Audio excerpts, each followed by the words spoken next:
Let's get you some breaking news which is coming in. The US has expressed concerns over the allegations and has said that it's critical for the perpetrators to be brought to justice. I'm quoting what the statement from the US says. We are deeply concerned about the allegations which have been referenced by Prime Minister Trudeau. White House National Security Council spokesperson has said this in a brief statement. We remain in regular contact with our Canadian partners. It is critical that Canada's investigation agencies proceed and the perpetrators are brought to justice. That's what the White House spokesperson has said. Abhishek with us on the broadcast. Abhishek, the line taken by US, what does it tell? Are they tilting in favor of the Canada in this standoff, or they want to strike some kind of a balance?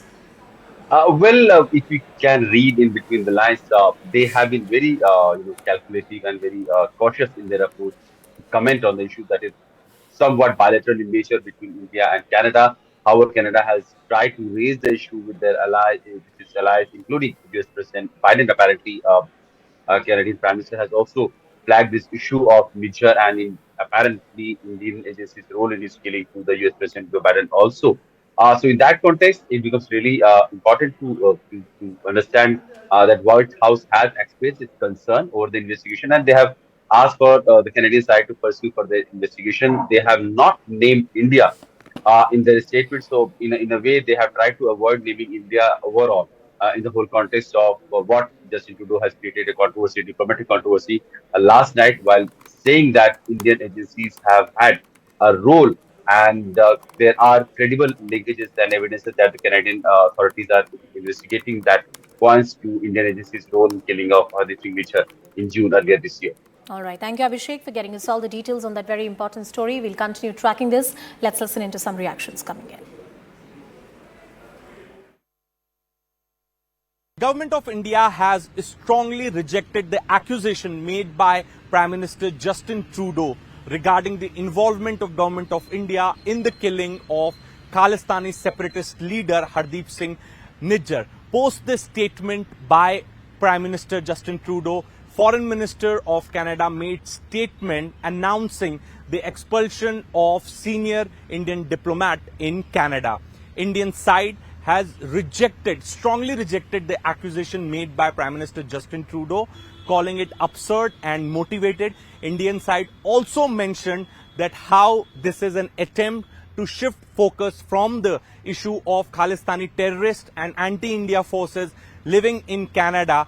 Also, Indian side, in a quid pro quo manner, summoned Canadian High Commissioner to India, and perhaps he was conveyed that Indian government is also expelling a senior diplomat at Canadian High Commission who was involved with the intelligence wing. And now India has given time to the Canadian diplomat for 5 days to leave the country. Right now we are reporting from outside the High Commission of Canada, and this entire stretch has been cordoned off. The security has been briefed because there is an input that some nationalist groups can come to protest at the doors of the High Commission, and this is perhaps the reason that this entire stretch has been cordoned off.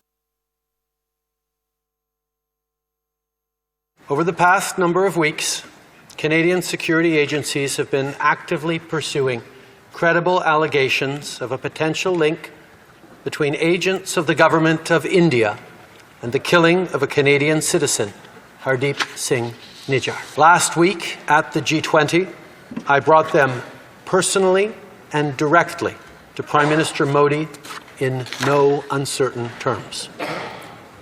Any involvement of a foreign government in the killing of a Canadian citizen on Canadian soil is an unacceptable violation of our sovereignty. It is contrary to the fundamental rules by which free, open, and democratic societies conduct themselves. In the strongest possible terms, I continue to urge the Government of India to cooperate with Canada to get to the bottom of this matter. I also expect it to reiterate that its position on extrajudicial operations in another country is clearly and unequivocally in line with international law. we've been clear we will not tolerate any form of foreign interference. Since this was brought to our attention, we've been guided by 3 principles. The first one, we will seek the truth. The second one, we will protect Canadians at all times. And thirdly, we will protect Canada's sovereignty. I've conveyed these principles to my Indian counterpart, and I've also told him that we expect India's full collaboration to make sure that we get to the bottom of this. And as of today, and as a consequence, we've expelled a top Indian diplomat from Canada. That was Melanie Joy speaking there and saying that the top Indian diplomat has been expelled. India has given a tit-for-tat reaction, and the relations between the two countries are perhaps at the worst possible scenario right now.